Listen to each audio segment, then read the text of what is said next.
আমি সুদীপ্তা, এভি নিউজে আপনাদের সকলকে স্বাগত। প্রথমেই চোখ রাখবো নিউজ হেডলাইন্সে।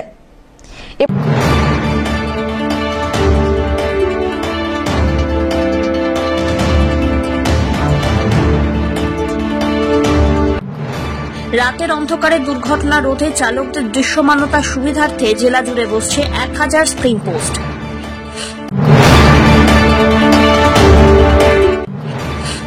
নিম্নমানের রাস্তার কাজকে ঘিরে বিক্ষোভে সামিল এলাকাবাসী, শেষে স্থানীয়দের চাপের মুখে রাস্তার পিচের আস্তরণ তুলে পুনরায় কাজ শুরু করল ঠিকাদারি সংস্থা।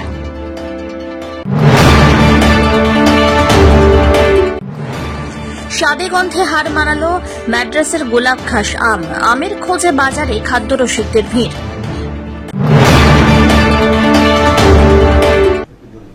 এবার আসছে বিস্তারিত সংবাদে।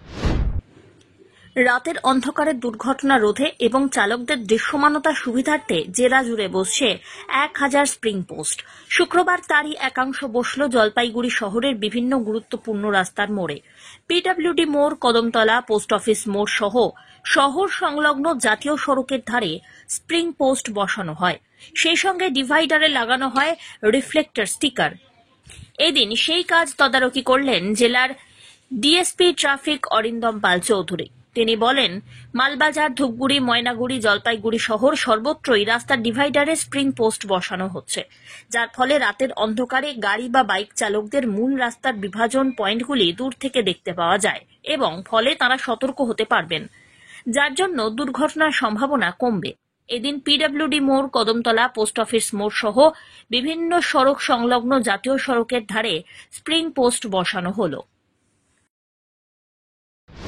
মানে আমাদের ট্রাফিক হেডকোয়ার্টার থেকে আমাদের স্প্রিং পোস্ট পাঠিয়েছে এই রাস্তাটাকে ডিভাইড করার জন্য। যেখানে আমাদের রাস্তা ডিভাইড থাকে না, ট্রাফিক ডাইভারশনের জন্য দরকার হয়, সেখানে এই স্প্রিং পোস্টটা লাগানো হয়। কলকাতা থেকে একটা সংস্থা এসছে, লাগাচ্ছে। তো আমরা দেখছি সেটাকে সুপারভাইজ কত পরিমাণ স্প্রিং পোস্ট লাগাচ্ছে। জেলার জন্য আপাতত 1000 পিস দেওয়া হয়েছে। তো আমরা সব জায়গাটাই কভার করার চেষ্টা করছি যতটা যেভাবে দরকার, যেখানে যেখানে দরকার। মূলত স্যার শহরের কোন কোন জায়গায় এরকম লাগানো হচ্ছে? শহরে শুধু না, এটা আমাদের ধূপগুড়ি, ময়নাগুড়ি, মালবাজার সব জায়গাতেই লাগানো হয়েছে। জলপাইগুড়ি শহরে আজকে লাগানো হচ্ছে, কালকে আমরা যেমন বেলাকোবা এরিয়াটা করব। তো আমরা আপাতত পিডব্লিউডি মোড়, এখানে 3 নম্বর ঘুমটি, বালাপাড়া, পাহাড়পুর, যেখানে যেখানে দরকার আছে এইরকম জায়গাগুলো আমরা করব। যেখানে আছে সেখানে তো ঠিকই আছে। জলপাইগুড়ি শহরের মধ্যে দিয়ে যেহেতু ভারী জল চলাচল করে না সেরকমভাবে, যে এনএইচের উপর নয় শহরটা, তো এগুলো টেকে অনেক। তো আমি পথচারীদেরও অনুরোধ করব যে এগুলোকে যত্ন নেবেন। আমাদের তো লোকজন এখানে তো প্রতিদিনই করে, প্রতি সপ্তাহতেই ক্লিয়ার করা হয়। এগুলো হলে মানে অনেকটাই ভাবেই আমরা গাড়িগুলোকে ভাবে ঠিক করে রেগুলেট করতে পারবো বা দুর্ঘটনা কমাতে পারবো। এটাই হচ্ছে আমাদের মূল উদ্দেশ্য। পিনাকি শিলের রিপোর্ট, এভি নিউজ।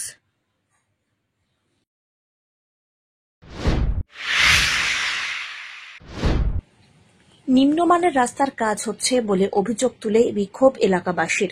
শেষে স্থানীয়দের চাপের মুখে রাস্তার পিচের আস্তরণ তুলে নতুন করে কাজ শুরু করল ঠিকাদারি সংস্থা।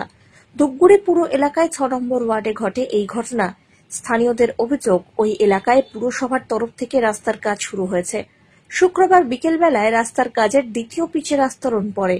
রাতের থেকেই সেই রাস্তা দিয়ে হাঁটাচলা করলেই উঠে আসছে পিচের আস্তরণ, এমনটাই অভিযোগ স্থানীয়দের। এ বিষয়ে শনিবার ঠিকাদারি সংস্থার কর্মীরা কাজ করতে আসলে বাধা দেন স্থানীয়রা। তারা দাবি করেন সব পিচের আস্তরণ তুলে নিয়ে নতুন করে করতে হবে।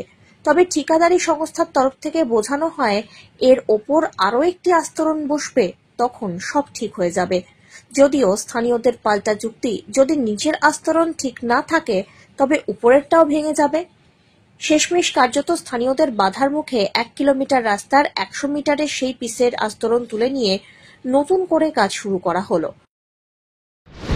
অভিযোগ তুলছেন, কি দেখতে পেলেন? রাস্তা কিরকম কাজ হচ্ছে? রাস্তাটা যে পাতাটা দিচ্ছে, পাতাটা উঠে যাচ্ছে, জনসাধারণ বলছে যে না, এইভাবে হবে না, পুরোনো মালটা উঠে নিতে হবে, নিয়ে নতুন মাল ফেলায় কাজ করতে হবে। এই হলো অভিযোগ। শুনলো ঠিকাদার কথা আপনাদের? হ্যাঁ, শুনছে, ওই যে ঠিকাদার। আচ্ছা, আপনার দাবি এটাই ছিল, তাই তো? এটাই আমাদের দাবি। এই রাস্তা নিয়ে অভিযোগ তো আপনাদের চোখের সামনে প্রমাণ আছে, আপনারা দেখতেই পাচ্ছেন যে কালকে এই রাস্তা তৈরি করা হয়েছে, সামান্য পায়ের ঘষাতে সেই রাস্তা উঠে যাচ্ছে। সুতরাং আমরা যারা এখানকার স্থানীয় বাসিন্দা আছি, আমাদের একটাই দাবি যে অনেকদিন পর রাস্তাটা হচ্ছে, রাস্তাটা যেন ভালো হয়, এর বেশি আমাদের আর কোনো দাবি নেই। তারপর আজকে রাস্তার প্রলেপটা তুলিয়ে নেওয়া হচ্ছে, প্রথম স্তরটা, কি বলবেন এই বিষয়ে? না, এটা সকালবেলা এসে তারা বলেছিলেন যে এর উপর দিয়েই তারা করে দেবেন, এবং আমাদেরকে বোঝাতে চেষ্টা করেছিলেন যে এর উপরে আরেকটা প্রলেপ দিলে নাকি ঠিক হয়ে যাবে, কিন্তু এতটাও তো বোকা কেউ নই। তাই আমরা সমবেতভাবে তাকে জানাই যে কালকে যেই খারাপ জিনিসটা দিয়েছিল ওইখানে রাস্তার উপরে, সেটা তুলে নিয়ে আবার নতুন করে এটা করা হবে, এবং কলেক্টর সেই মতো দাবি মেনে নিয়েছেন এবং সেটা তুলে দিয়েছে। বরাদপ্রাপ্ত কাজের ঠিকাদার বলেন, বৃহস্পতিবার এই আস্তরণ বিছানোর পর মেশিন খারাপ হয়ে যায়, তাই সামান্য একটু সমস্যা হয়েছে। আমি তো রাস্তার কাজে তো এমনি কোনো সমস্যা নাই। এখন আমার যখন লাস্ট মালটা আসলো, ট্রেনের মালটা, আমি যখন চাপাইলাম তখন মালটা আমার মেশিনটা খারাপ ছিল, সেই জন্য মালটা একটু তেলটা কম ছিল। হ্যাঁ, মাল কাঁচা পাকা দুটো মিলাই ছিল। এটা হলো আপনার 4টার দিকে, 4টা কি 4:30টার দিকে ঘটনা। এখন পা দিয়ে যখন উঠে দিচ্ছে তখন তো পাটা উপরের মালটাকে তখন সেট করা হয় নাই। এই হলো ঘটনাটা, আর কোনো কিছু নেই। এখন কি করলেন? হ্যাঁ, এখন উঠে দিয়ে আমরা তো আবার নতুন করে আবার মাল বিছাবো। কারা আটকেলো কাজ? কাজ কারা আটকেলো? কাজ কারা আটকেছিল? এখানে দেখি আশেপাশের বাড়ি, মানে উপরে কি আরেকটা স্তর বললে ঠিক হয়ে যেত নাকি? হ্যাঁ, আচ্ছা, উপরে যে গ্রিডটা থাকবে, হ্যাঁ উপরের যে গ্রিডটা থাকবে, গ্রিডটা থাকলে তো সেটিয়ে যাবে। শহীদ পরিবারের পাশে সিআরপিএফ। মেয়ের বিয়ের জন্য 1.5 লক্ষ টাকার চেক তুলে দেওয়া হলো পরিবারের হাতে। এই চিত্র জলপাইগুড়ি সদর ব্লকের ব্রহ্মতল পাড়ার। শহীদ সিআরপিএফ জওয়ান যোগেন্দ্রনাথ রায়ের মেয়ের বিয়ের জন্য এই অর্থরাশি সিআরপিএফ এর শিলিগুড়ি কেন্দ্রের তরফ থেকে তুলে দেওয়া হয়। এদিন সিআরপিএফ এর একটি টিম শহীদ যোগেন্দ্রনাথ বাবুর বাড়িতে আসেন। উল্লেখ্য, আগামীকাল রয়েছে মেয়ের বিয়ে। সিআরপিএফ এর তরফ থেকে জানানো হয়, প্রতিটি শহীদ পরিবারের মেয়ের বিয়ের জন্য 1.5 লক্ষ টাকা পরিবারের হাতে তুলে দেওয়ার নিয়ম আছে। তাই এদিন আনুষ্ঠানিকভাবে পরিবারের হাতে এই অর্থরাশির চেক তুলে দেওয়া হয়। পরিবারের তরফ থেকে জানানো হয়েছে, সিআরপিএফ এর এমন ব্যবহারে তারা অত্যন্ত খুশি। ডিপার্টমেন্ট থেকে সবসময় পরিবারের সঙ্গে খোঁজ খবর রাখা হয়। উল্লেখ্য, সিআরপিএফ এর 1987 ব্যাচের যোগেন্দ্রনাথ রায় 1997 সালে আসামের জঙ্গিদের গুলিতে শহীদ হন। তাঁর স্ত্রী, এক ছেলে ও মেয়ে রয়েছেন। ছেলের চাকরি আগেই হয়েছে। এদিন মেয়ের বিয়ে উপলক্ষে সিআরপিএফ আধিকারিকরা শহীদের ব্রহ্মতল পাড়ার বাড়িতে এসে উপস্থিত হয়েছিলেন। हम लोग जो है सीआरपी की तरफ से शहीद परिवार का बच्चे का मैरिज होता है तो उसका जो है हमारी तरफ से फाइनेंशियल असिस्टेंस दी जाती है, जो कि तकरीबन 1.5 लाख रुपए के करीब होता है। तो वही चेक देने आए हैं। इनका बच्चे का मैरिज कल है तो हम आज देने आए हैं चेक को। सर ये जो शहीद हुए थे 97 में हुए थे शहीद, और 87 के अपॉइंटेड हैं, है ना। तो हर किसी की शहीद की हाँ जी हाँ हमारा क्या रूल है इसमें? हाँ सर, हमारा जो है सेंट्रल वेलफेयर फंड से जो है ना, हर शहीद परिवार को जो है उनके बच्चे की लड़की की शादी के लिए 1.5 लाख रुपए देने का प्रावधान है। उसका फाइनेंशियल कंडीशन अच्छा हो या बुरा हो? हाँ जी, उतना नहीं है। शहीद परिवार बोला ना, शहीद परिवार के लिए देने के। আমার বাবা সিআরপিএফ এর চাকরি করতো, তো 97-এ আসামে শহীদ হয়ে গেছিলেন। তো কালকে আমার বোনের বিয়ে, তো সিআরপিএফ যে ক্যাম্প আছে আমাদের শিলিগুড়ি, তো বলছিলাম যে বোনের জন্য কিছু হেল্প করার জন্য, ওই জন্যই আজকে আসছেন ওনারা, মানে ওই চেক দিতে আমাদের। কেমন লাগছে এরকম একটা বিষয়? না খুবই ভালো হচ্ছে। মানে হ্যাঁ, সবসময় আমাদের খবর নেয় যে কোনো প্রবলেমের পরিস্থিতি হোক। আপনার পরিবারে কে কে রয়েছে? আমি, মা আর আমার বোন, আর বাবার চাকরিটা আমি করছি এখন। তুমি এখন কোথায় রয়েছো? মণিপুরে আছি, 87 ব্যাটালিয়ন। বোনের বিয়ের জন্য ছুটিতে? হ্যাঁ, বোনের বিয়েতে ছুটিতে আছে। এই যে সেন্ট্রাল গভর্নমেন্টের এরকম একটা ভূমিকা, তুমিও তো সিআরপিএফ ডিপার্টমেন্টে রয়েছো, কিভাবে দেখছো, কতটা ভালো লাগছে? না, খুবই ভালো লাগছে যে সবসময় আমাদের হেল্প করে, আমাদের সবসময় ডাকলে যে কোনো পরিস্থিতি হোক, তো ওই জন্যই আর কি খুব ভালো লাগছে আজকে আমার। তোমার বিয়ে কবে? আজকে কারা এসেছিল এবং কি দিয়ে গেল?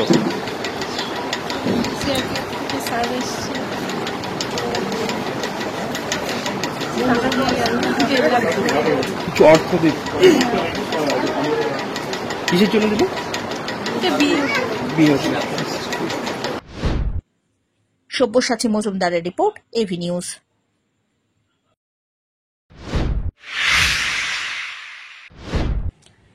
জলপাইগুড়িতে লোকসভা ভোট পর্ব মিটে গেলেও এখনও বিভিন্ন রাজনৈতিক দলের ভোট প্রচারের দেওয়াল লিখনের ছবি লক্ষ্য করা যাচ্ছে। কিছু জায়গায় কর্মীরা দায়িত্ব নিয়ে নিজেরাই দেওয়াল লিখন মুছে ফেলার কাজ করার পর এখনও শহর এবং সংলগ্ন এলাকায় বিভিন্ন গলিতে দেওয়াল লিখন রয়েছে সব রাজনৈতিক দলের। এদিন জলপাইগুড়ি শহরের বিভিন্ন রাস্তায় ঘুরে দেখা গেল রাস্তার পাশেই এখন ফ্ল্যাগ, ফেস্টুন, দেওয়াল লিখন চোখের সামনে ভেসে উঠছে। এতে পরিবেশে দৃশ্যদূষণ হচ্ছে বলে এলাকাবাসীর অভিযোগ। এলাকার মানুষের দাবি, জলপাইগুড়ি লোকসভার ভোট পর্ব শেষ হলেও এখনও ভোট প্রচারে ব্যানার, পোস্টার, দলীয় পতাকা ঝুলে রয়েছে বিভিন্ন অলিতে গলিতে। রাজনৈতিক দলের কর্মীরা নিজেদের দায়িত্বে ব্যানার, পোস্টার, দেওয়াল লিখন মুছে দেন তাহলে ভালো হয়। এ বিষয়ে পরিবেশ প্রেমী তথা জলপাইগুড়ি সায়েন্স অ্যান্ড নেচার ক্লাবের সম্পাদক রাজা রাউত বলেন, জলপাইগুড়ি লোকসভা নির্বাচন শেষ হয়েছে কিছুদিন আগেই। বিভিন্ন রাজনৈতিক দল তাদের ভোট প্রচারে দলীয় পতাকা, প্রতীকচিহ্ন, ব্যানার, ফেস্টুন লাগিয়ে ভোট প্রচার করেছেন। সে বিষয়ে তাদের সাধুবাদও জানিয়েছেন। কিন্তু জলপাইগুড়িতে লোকসভা ভোট পর্ব মিটে গিয়েছে, এখনও গাছে ঝুলছে ফ্ল্যাগ, ফেস্টুন, ব্যানার। এতে পরিবেশের দৃশ্যদূষণ হচ্ছে। সত্যি কথাই এটা অত্যন্ত দুর্ভাগ্যজনক ঘটনা যে আমাদের নির্বাচন হয়ে গেছে জলপাইগুড়িতে বিভিন্ন জায়গায় এবং 3টে জেলাতেই হয়ে গেছে, অলরেডি প্রথম দফায় হয়ে গেছে। তা আজও সেইগুলো কিন্তু প্রশাসন থেকে খুলে দেওয়ার কথা। ইলেকশন কমিশন অফ ইন্ডিয়ার এটা দায়িত্ব ছিল এগুলো খুলে দেওয়া, ভোটিংগুলো, এবং যারা রাজনৈতিক দল যারা প্রতিদ্বন্দ্বিতা করেছেন প্রত্যেকেরই উচিত ছিল এগুলো খুলে দেওয়া। কারণ সত্যি কথা এটা একটা দৃশ্য দূষণ, যার যেটা মত সেই মতামত মানুষ অলরেডি দিয়ে দিয়েছেন, ফলে এখন আর প্রয়োজনীয়তা নেই, এটাকে সরিয়ে রাখাই ভালো। কারণ আলটিমেটলি আমরা সকলে জলপাইগুড়ির মানুষ, যারাই আছেন, যারাই প্রতিনিধিত্ব করবেন আগামী দিনে, তারাও সবাই জলপাইগুড়ির মানুষ, এখানে কোনো রাজনৈতিক বিষয় না। তো সেই জন্য এটা খুলে দেওয়াই ভালো, তাহলে নিরপেক্ষতা আরও বজায় থাকে আর দৃশ্য দূষণ থেকে আমরা বাঁচতে পারি। দ্বিতীয় কথা হচ্ছে, আরেকটি বিষয় বলতে চাই যে এমনও কিছু কিছু জায়গা আছে যেখানে গাছের মধ্যে লাগানো আছে, গাছগুলোকে কেটে দিয়ে বা সেখানে পেরেক ফুটে দিয়ে বা বেঁধে দিয়ে, তাতে কিন্তু গাছেদেরও অসুবিধা হচ্ছে। তো আমার মনে হয় সব মিলে প্রশাসন যারা আছেন তাদের দেখা উচিত যে যত রাজনৈতিক দলের হোর্ডিং বা যা কিছু আছে সরিয়ে দেওয়া উচিত যত তাড়াতাড়ি সম্ভব, তাহলে বোধহয় আমরা ভালো থাকতে পারবো। সব্যসাচী মজুমদারের রিপোর্ট, এভি নিউজ।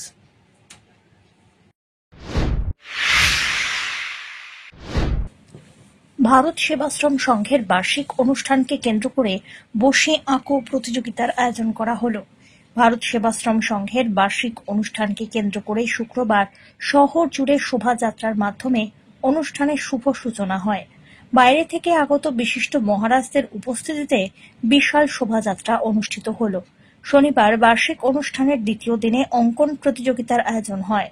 আশ্রম প্রাঙ্গণে এই প্রতিযোগিতায় জলপাইগুড়ি জেলার বিভিন্ন বিদ্যালয়ের ছাত্রছাত্রীরা অংশগ্রহণ করল। অমিত বণিকের রিপোর্ট, এভি নিউজ।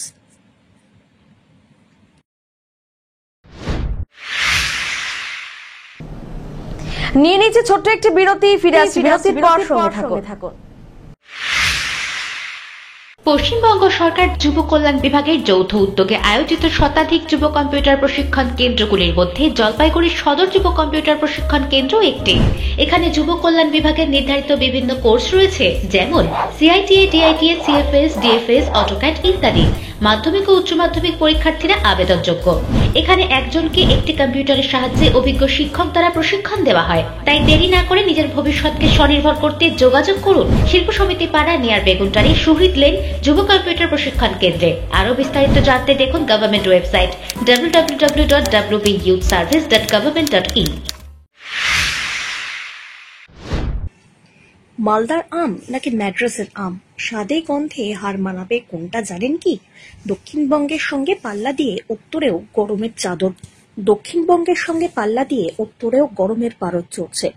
এর অন্য একটি অর্থ হলো গ্রীষ্মকাল এসে গিয়েছে, এবার আম খাওয়ার পালা। গ্রীষ্মের সবচেয়ে লোভনীয় স্বাদ লুকিয়ে ফলের রাজা আমের মধ্যেই। কিন্তু গ্রীষ্ম পড়লেই লোভনীয় মালদার আমের দেখা নেই জলপাইগুড়ির বাজারে।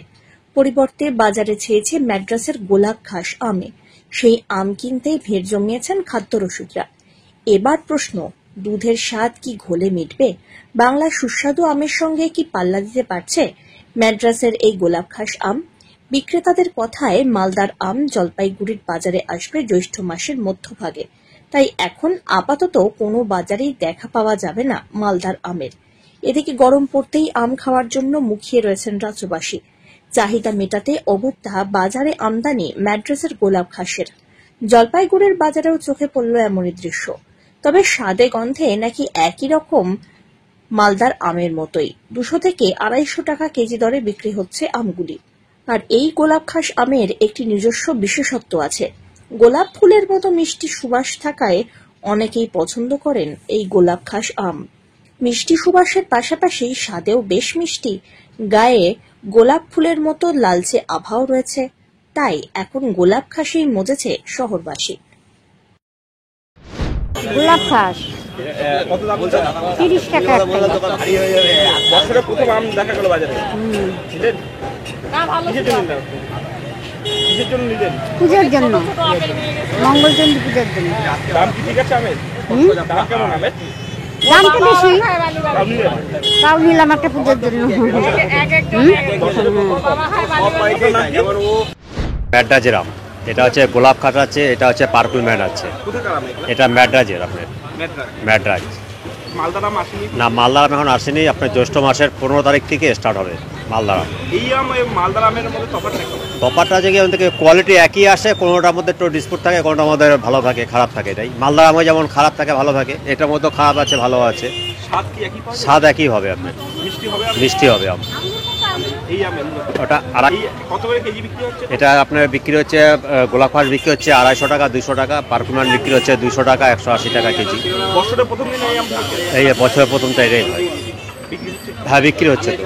কালকে মোটামুটি ভালোই বিক্রি হয়েছে, আজকে মোটামুটি বিক্রি হচ্ছে। মঙ্গলচন্ডী আছে কালকে। এটা হচ্ছে আপনার পার্পল ম্যান আছে, আর এটা হচ্ছে গোলাপ ঘাস আছে। অমিত বণিকের রিপোর্ট, এভি নিউজ।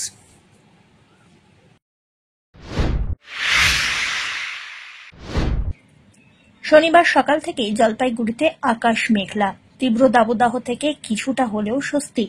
সপ্তাহের শেষ দিনে একদিন আগেই আকাশের মুখ ভার। যদিও কিছুটা হলেও গরমের হাত থেকে রেহাই পেয়েছেন জলপাইগুড়িবাসী। কারণ সকাল থেকে রোদের দেখা না মেলায় কিছুটা হলেও ঠান্ডার পরিবেশ তৈরি হয়েছে। অনেক দিন পর প্রকৃতির অন্যরকম রূপ দেখা মিলল। দাবদাহে থেকে রেহাই পেয়ে খানিকটা স্বস্তি জলপাইগুড়িবাসীর। অমিত বণিকের রিপোর্ট, এভি নিউজ।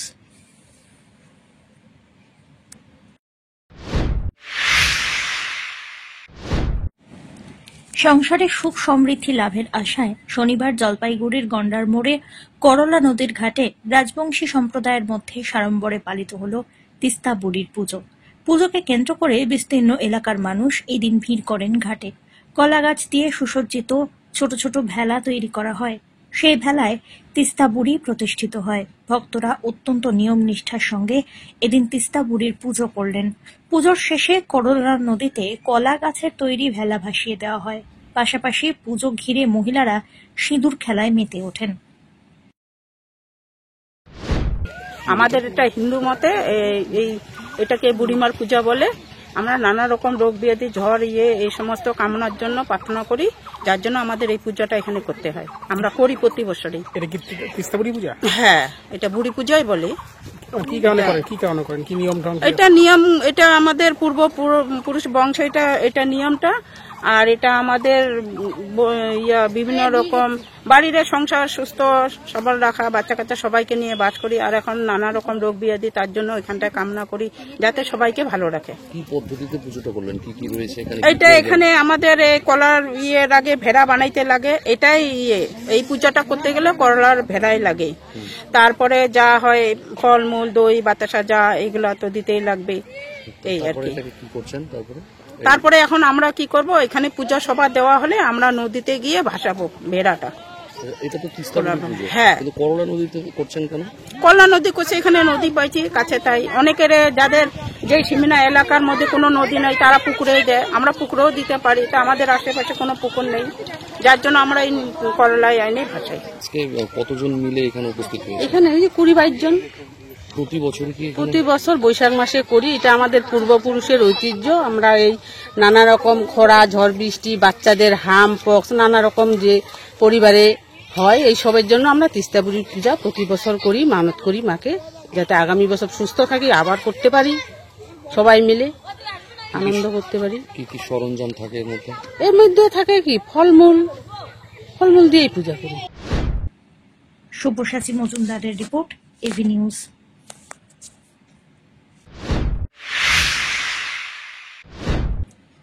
প্রখর রোদের প্রভাব পড়ছে ভুট্টা চাষে, ক্ষয়ক্ষতির সম্মুখীন ভুট্টা চাষিরা। এই চিত্র মেখলিগঞ্জ মহকুমার হলদিবাড়ি ব্লকের পশ্চিম ঝাঁকুয়াপাড়া এবং জলপাইগুড়ি সদর ব্লকের সন্ন্যাসীপাড়া এলাকায়। কয়েকদিন থেকেই তাপপ্রবাহের কারণে নষ্ট হয়ে যেতে বসেছে আবাদি ফসল, ঝলসে যাচ্ছে ভুট্টা গাছ, এমনটাই জানিয়েছেন চাষিরা। তাদের বক্তব্য, প্রচণ্ড তাপপ্রবাহের কারণে নষ্ট হয়ে যাচ্ছে ফল আসা ভুট্টা গাছগুলি। কৃত্রিম উপায়ে জলসেচ করেও ভুট্টার স্বাভাবিক অবস্থা ফেরানো যাচ্ছে না, রোদে পুড়ে ঝলসে যাচ্ছে ভুট্টা গাছ। তাই তারা সরকারের কাছে সাহায্যের আবেদন রাখছেন। গাছ কেন, আমাদের এই যে অশোষা যা আছে, পাট বা হাইব্রিড লঙ্কা সব মরে যাচ্ছে। এই অবস্থায় থাকলে তো এইগুলোর ফলন আর ভালো হবে না। না, এগুলো তো এইভাবে থাকলে তো মরে যাবে। বলছিলাম কি বলবেন সরকারের কাছে, কি আর্থিক সাহায্য? সরকারের কাছে আবেদন করি বলে আমাদের কিছু সাহায্য করুন। আমাদের এগুলা সাহায্য না করলে আমরা কি করে চলবো, আমাদের তো চলার কায়দা নাই। আচ্ছা, হ্যাঁ, বলছিলাম বৃষ্টি কি খুব শীঘ্রই আসবে, কি মনে হচ্ছে? তো সম্ভব না, বৃষ্টি তো আসেই না। বৃষ্টি আসলে তো আমাদের তাহলে এই সমস্যাটা সমাধান হয়ে যেত। আচ্ছা, কিন্তু বৃষ্টি হচ্ছে না দেখে আমাদের ক্ষেত মরে যাচ্ছে। বৃষ্টি দিয়েও আমরা, জল দিয়েও আমরা পাত্তা পাচ্ছি না, জল দিয়েও মরে যাচ্ছে। সব্যসাচী মজুমদারের রিপোর্ট, এভি নিউজ।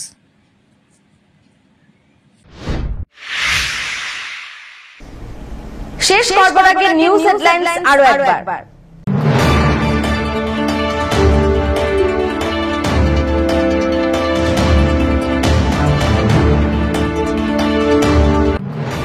রাতের অন্ধকারে দুর্ঘটনা রোধে চালকদের দৃশ্যমানতার সুবিধার্থে জেলা জুড়ে বসছে 1000 স্প্রিং পোস্ট।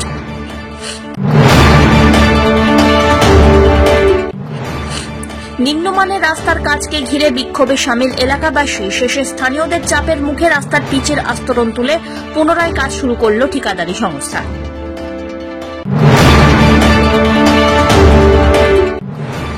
স্বাদে গন্ধে হার মানালো ম্যাড্রাসের গোলাপ খাস আম, আমের খোঁজে বাজারে খাদ্যরসিকদের ভিড়।